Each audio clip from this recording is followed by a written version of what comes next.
Baik, Assalamualaikum warahmatullahi wabarakatuh. Waalaikumsalam warahmatullahi wabarakatuh. Jadi karena saya baru pertama kali masuk di kelas ini, jadi sebelumnya saya akan memperkenalkan diri. Karena tak kenal maka tak sayang. Jadi nama saya adalah Pandi Kurniawan. Saya tinggal di Flamir 5 dan saya akan mengajar mata pelajaran pendidikan agama Islam. Jadi setelah itu, karena kita baru perkenalan, jadi saya ingin bertanya nih kepada rekan-rekan sekalian atau adik-adik sekalian, saya manggilnya gimana nih enaknya? Gimana enak Bapak aja Pak manggilnya Pak, gimana? Nama saya Wanda Wahyu Putra, biasa dipanggil Wahyu Pak. Kalau saya Pak Andika Pragasa Pak, biasa dipanggil Acong Pak. Baik, jadi pelajaran kita di awal ini, jadi saya akan menjelaskan tentang tauhid. Wanda, apakah bisa untuk menghidupkan proyektornya? Karena saya ingin menampilkan beberapa slide yang ada di PowerPoint. Silakan Wanda, tolong hidupkan PowerPoint-nya, proyektornya. Oke Pak, akan saya hidupkan proyektornya Pak.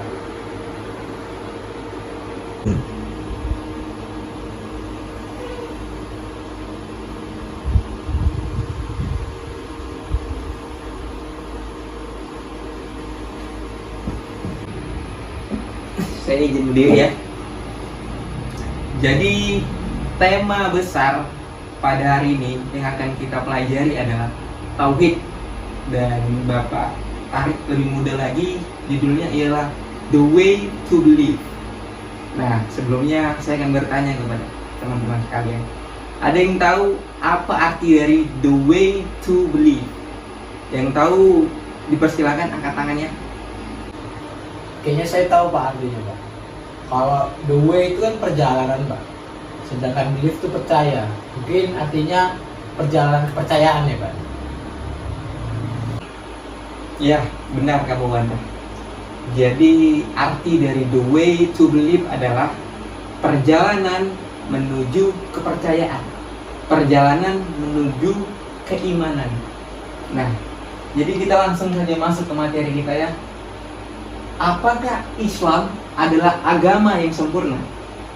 Nah, sebelumnya kan tentu kita ini seorang muslim, seorang yang pastinya taat dalam menjalankan ibadah-ibadah yang diberikan, yang ditugaskan Allah kepada kita.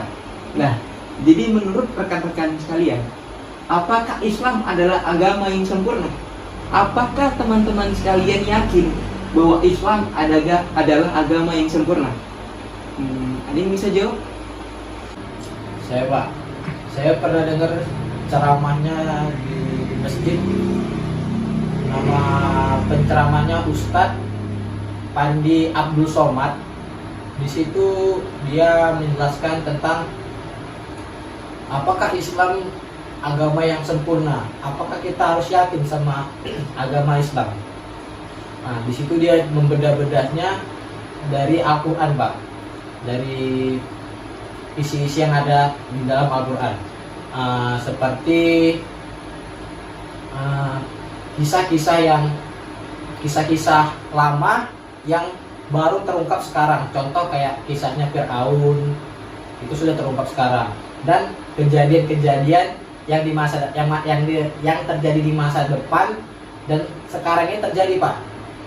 Salah satunya bukan di Quran tapi di hadis, yang pernah diriwayatkan, saya juga lupa hadis apa yang meriwayatkan tentang menghancurkan memerdekakannya Konstantinopel Pak. Di situ Pak. Sama satu lagi kalau nggak salah memerdekakan di bagian Romawi sana Pak.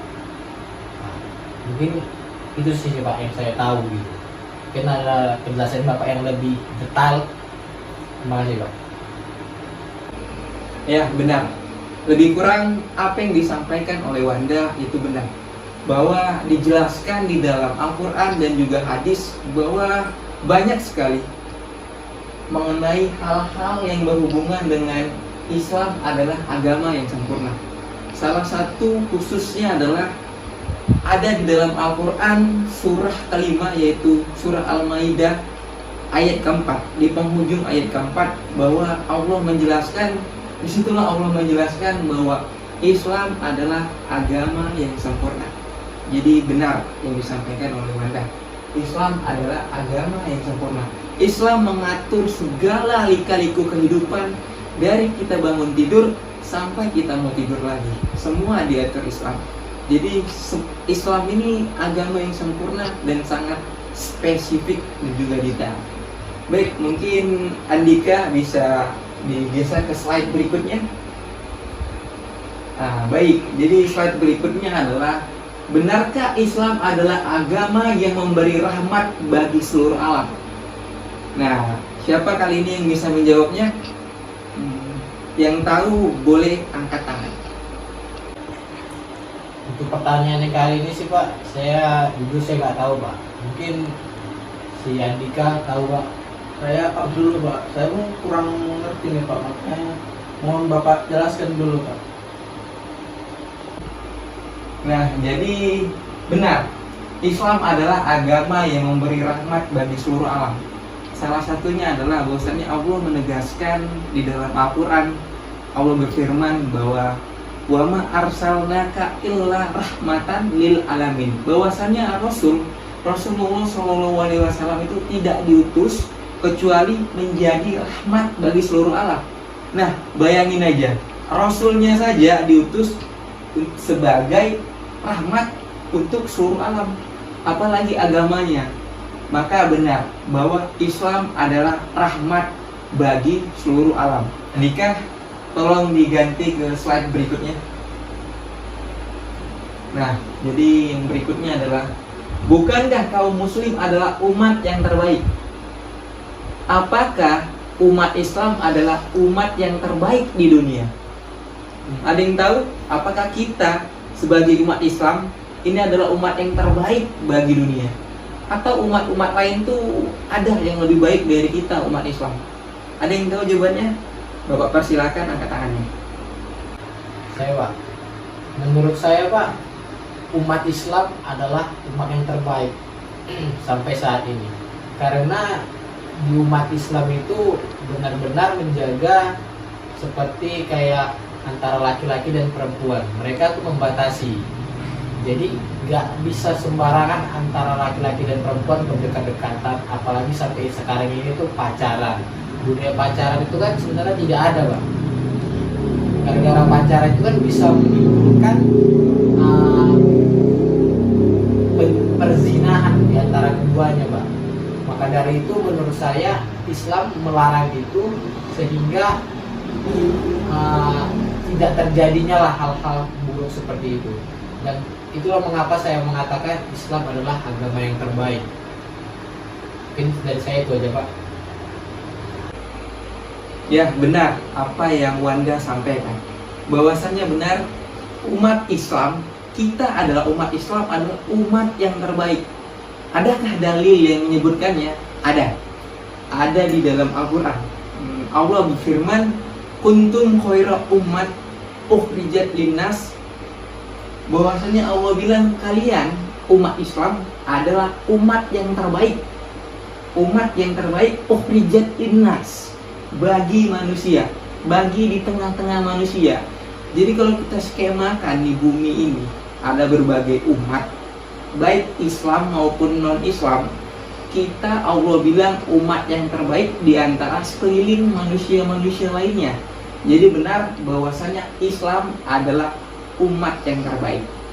Tadi yang di slide pertama dijelaskan bahwasanya Islam adalah agama yang sempurna. Kemudian yang kedua adalah Islam adalah benar agama sebagai rahmat bagi seluruh alam. Dan yang ketiga, kita selaku umat Islam yaitu umat yang paling terbaik. Baik, Andika, mohon digeser ke slide yang berikutnya.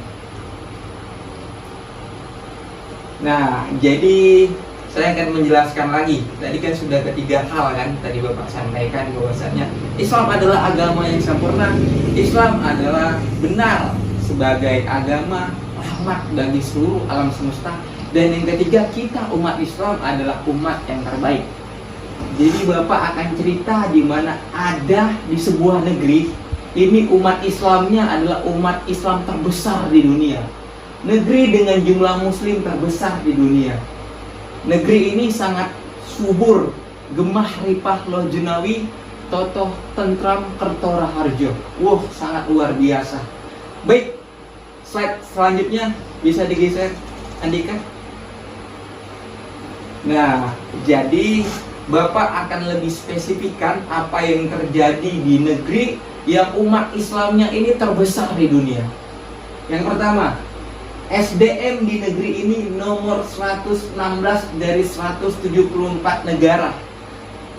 Ini 2018 datanya Bapak cari.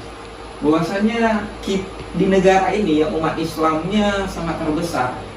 Ya, pastinya kalau umat Islam seperti yang Bapak sampaikan di awal, agama yang sempurna untuk seluruh alam semesta dan juga umat yang terbaik. Umat yang terbaik pastinya ya tidak miskin, tidak bodoh, pasti bisa sekolah, dan hal-hal baik, hal-hal yang terbaik pasti dilakukan oleh umat yang terbaik. Tapi kita lihat bersama di slide kita bahwasannya yang pertama tadi, sumber daya manusia di negeri ini nomor 116 dari 174 negara. Dari apanya? Dari pendidikan dan juga dari ekonomi. Baik, yang berikutnya, hanya 38% siswa SMU yang melanjutkan ke perguruan tinggi. Data ini tahun 2020. Nah, jadi kita bisa bayangin, dari 100 orang hanya 38 saja yang mampu dan bisa melanjutkan ke perguruan tinggi. Baik, slide selanjutnya, Andika. Ini akan menjadi pembahasan yang lebih menarik lagi.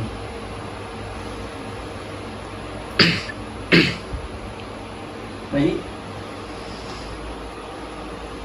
Nah, ini nih negara yang paling terbanyak umat Islamnya, Muslimnya. Ini 27,55 juta hidup di garis kemiskinan.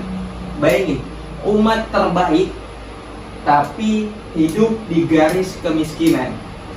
Berikutnya, ada 9,77 juta orang yang menganggur, miskin dan juga menganggur. Baik, selanjutnya Andika. Nah, selanjutnya yaitu bahwa pengguna narkoba mencapai 3,6 juta orang. Itu data saya dapatkan pada tahun 2019. Dan data pengguna narkoba itu tiap tahunnya semakin meningkat. Yang berikutnya, di tahun 2005 lalu, pemerintah daerah ibu kota menyumbangkan 100 juta untuk menyelenggarakan kontes waria. Jadi ada sebuah kontes waria yang dilakukan, dikonteskan, dan pemilihan waria yang terbaik, dan akan mendapatkan atau disumbangkan dana sebesar 100 juta rupiah. Bayangin, ini terjadi di negara yang mayoritas muslim terbesar di dunia. Baik, selanjutnya Andika. Nah, ini lagi, 54% remaja kota kembang pernah berhubungan seks. Bahkan persentasenya paling tinggi dibandingkan kota-kota besar lain seperti Jakarta 51%, Medan 52%. Berikutnya. Nah, ini lagi data yang sangat menggemparkan dan sangat mengecewakan. Inilah yang terjadi di negara yang mayoritas umat Islamnya itu terbesar. Bahwa ada 97% pernah diantaranya mengaku pernah menonton film porno. 97%. Kemudian 93,7% remaja SMP mengaku pernah berciuman secara happy pitting alias bercumbu berat. happy meeting itu bercumbu berat, skalanya berat. Kemudian ada 62,7% remaja SMP yang mengaku sudah tidak perawan lagi. Data ini saya dapatkan di Komnas Perlindungan Anak pada tahun 2008. Ini tahun 2021. Bahkan di tengah era globalisasi ini yang sangat gencar sekali, perkembangan digital, transformasi dan informasinya tadi, itu bisa kita lihat dari media sosial atau berita-berita yang ada di TV. Itu pasti hampir setiap pekan atau bahkan setiap hari ada saja pelecehan seksual yang ada dilakukan oleh remaja ataupun pria-pria atau orang-orang di bawah umur. Ini sangat disayangkan sekali. Baik, berikutnya Andika, kita ganti slide-nya. Nah, ini lagi. Jadi, apa dampak dari pergaulan bebas tadi? Seks bebas tadi ini? Ada sekitar 2,5 juta perempuan setiap tahunnya menjalani aborsi. Itu kenapa? Karena sebagian besar karena free sex, seks bebas. Jadi ada 2,5 juta perempuan itu, ya secara garis besarnya, secara bahasa kasarnya itu mereka membunuh anak yang belum lahir. Jadi di zaman Nabi Musa mungkin, yaitu dalam Fir'aun itu membunuh seorang anak yang telah lahir. Tapi di era sekarang, perkembangan sekarang, di era modern sekarang, itu sebelum lahir pun dibunuh, masih dalam bentuk janin. Lihat, ini adalah aborsi. Kemudian kalau ini hanya dalam satu negara, ini dunia. Di seluruh dunia tercatat ada 46 juta aborsi dalam setiap tahunnya. Ada 46 juta aborsi. Baik, berikutnya, slide berikutnya, Andika. Nah, jadi juga yang berikutnya, Palestina masih terjajah. Berikutnya, Andika. Kita tahu, apalagi yang baru-baru ini terjadi, bahwa tepatnya di bulan Ramadan kemarin, Palestina kembali diserang, kembali diincar dan dikecilkan sama Israel, laknatullah, ketika mereka sedang dalam pelaksanaan ibadah tarawih. Mereka tiba-tiba diserang oleh Israel, laknatullah. Palestina masih terjajah, dan apa yang harusnya kita lakukan, apalagi di dalam sebuah negara yang umat Islamnya itu terbesar di dunia. Kemudian Al-Quran dilecehkan. Bisa, Andika? Hampir setiap tahun itu ada kasus pelecehan Al-Quran. Bahkan ada di sebuah negara, ketika terjadi pembantaian oleh laki-laki dan perempuan, itu negara tersebut, khususnya orang-orang yang tadi membunuh, dan bekas darah yang jatuh di lantai itu dilap dengan menggunakan Al-Quran.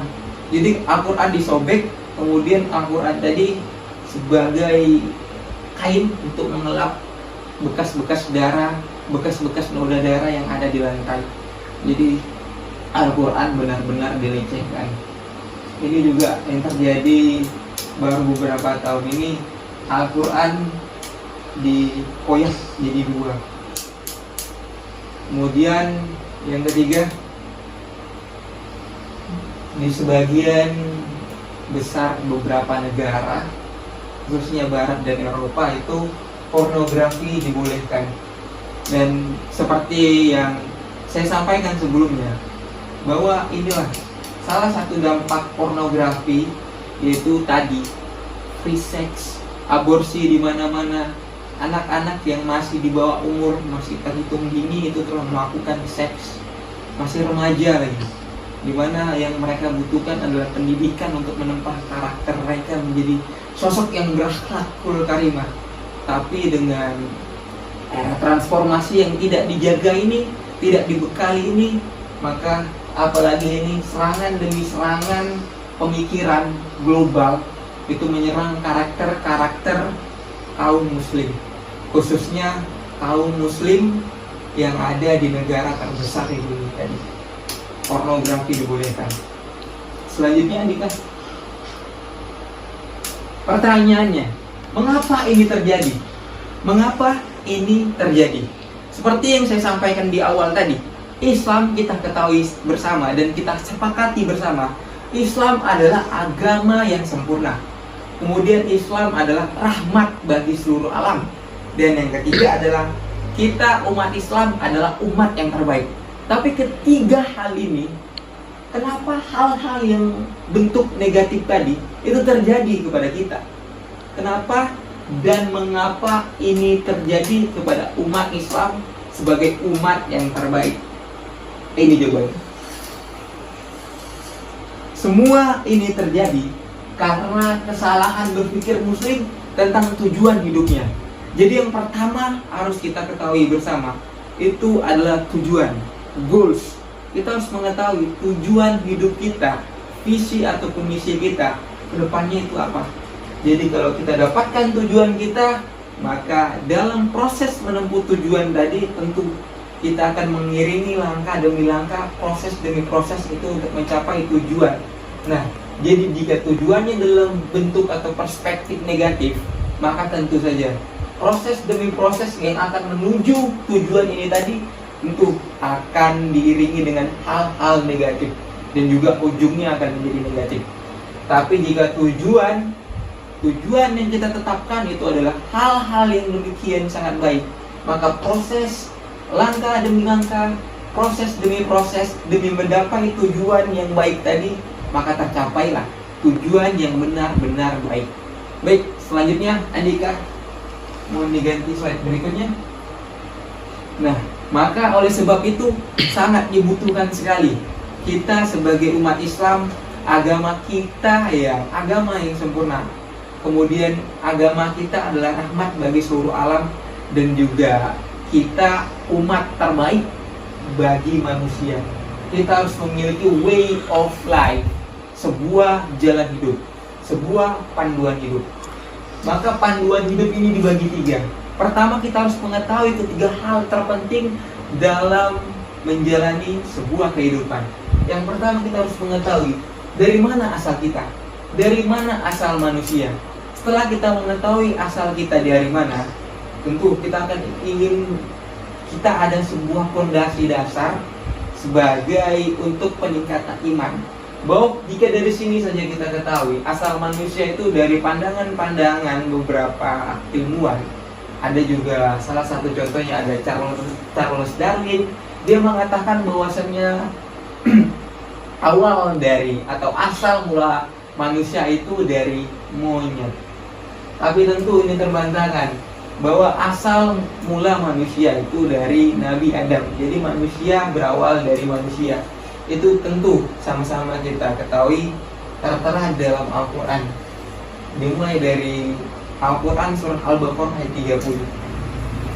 Kemudian seperti yang saya sampaikan tadi, setelah kita mengetahui asal kita dari mana, kita harus tahu apa tujuan hidup kita, apa tujuan hidup kita di dunia. Tujuan besar hidup harus kita rumuskan. Kemudian setelah hidup, kita akan kemana? Apakah setelah mati sudah selesai dunia ini? Tentu tidak. Dalam agama kita, agama yang sempurna ini, Islam, mengajarkan akan kemana setelah hidupnya, bahwa setelah kehidupan ada kehidupan berikutnya, akhirat, kemudian surga akhirat tadi. Maka benteng pertama umat Islam adalah mengetahui ketiga hal ini. Dasarnya adalah kita mengetahui asal manusia. Karena banyak dari kita, khususnya umat Islam itu nggak tahu kita, atau terlebih lagi ikut-ikut saja. Ini asal kita ini dari kera, asal kita dari begini, asal kita dari pohon, asal kita dari batu, asal kita dari udara, semua diiyakan tanpa kita mau melakukan sebuah riset ataupun penelitian lebih mendalam, khususnya dalam Al-Quran. Al-Quran itu sangat spesifik sekali. Karena Islam adalah agama yang sempurna, tentu kitab yang dibahas di dalam agama itu juga sempurna. Dan juga kita harus merumuskan tujuan hidup kita. Setelah itu kita harus tahu gambaran ke depannya. Karena sebuah visi itu dinilai ketika visi kita tujuannya sangat jangka panjang. Jika visi itu sangat pendek, maka itu bukan disebut visi. Jadi ketiga hal ini akan membentuk way of life, sebuah jalan hidup, sebuah panduan hidup. Baik, jadi ketiga hal ini akan satu persatu kita bedah, kita kupas. Tapi di pertemuan berikutnya, mungkin pertemuan hari ini kita padakan sampai sini saja. Mungkin sebelumnya jika ada yang ingin bertanya boleh, atau jika tidak ada yang ingin bertanya langsung saja saya tutup. Saya perkenankan jika ada yang ingin bertanya. Mungkin dari penjelasan Bapak cukup jelas, dari saya juga tidak ada pertanyaan. Mungkin dari Andika ada yang ingin bertanyakan? Cukup Pak. Udah itu aja. Sudah Pak. Baik. Baik, karena tidak ada yang ingin bertanya dan semua mengatakan bahwasannya paham atas penjelasan yang saya sampaikan tadi, mungkin kita akhiri saja pertemuan kita pada hari ini. Dan insya Allah pertemuan yang akan datang kita akan bedah tadi ketiga hal tadi, dari mana asal manusia, apa tujuan hidupnya, dan akan kemana setelah hidupnya tadi, atau mati atau meninggal. Baik, Bapak ucapkan terima kasih karena telah sangat mendengarkan, sangat antusias sekali mendengarkannya. Dan mungkin Bapak tutup dengan doa kafaratul majlis. Subhanakallahumma wa bihamdika asyhadu an la ilaha illa anta astaghfiruka wa atubu ilaik. Wassalamualaikum warahmatullahi wabarakatuh.